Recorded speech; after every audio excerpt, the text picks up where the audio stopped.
Hello, everyone. While there is ongoing debate on the differing perspectives within the field of psychology, I wonder if it's accurate to really say that psychologists are at a 50-50 split on whether the dissociated identity disorder is genuine or made up.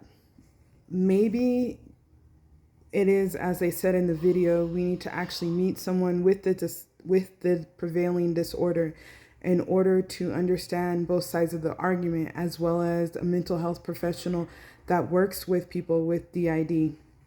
I think it is also important to understand both sides of the argument, someone who is a skeptic of DID as well as someone who believes and treats it. Also, it is my understanding that the DSM-5 actually recognizes it and is widely used by most practitioners of in psychology. So I think that if they believe that the condition is legitimate, there probably is some sort of scientific backing to understand it.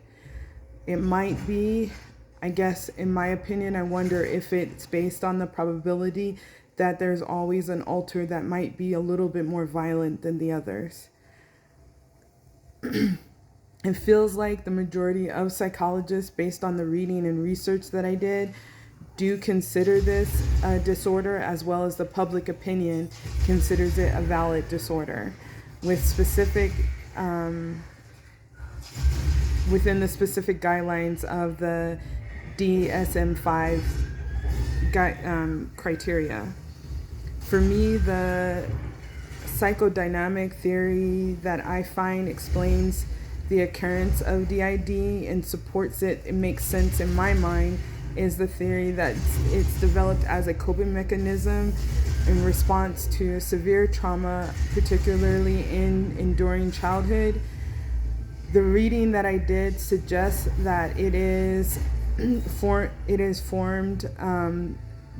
The formation of the underlying identities are distinct in a defensive mechanism to protect an individual from overwhelming experiences and emotions associated with said trauma.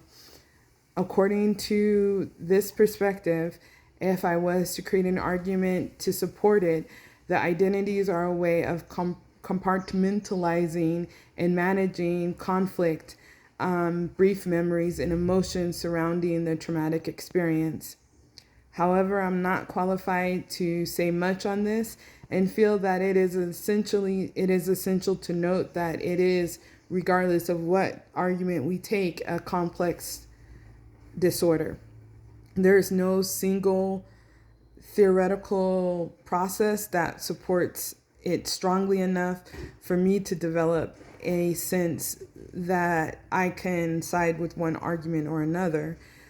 I agree with the perspectives that, such as cognitive development in trauma, but I cannot provide any insight or understanding, even after doing additional reading, that supports the origin of it or the mechanisms behind DID.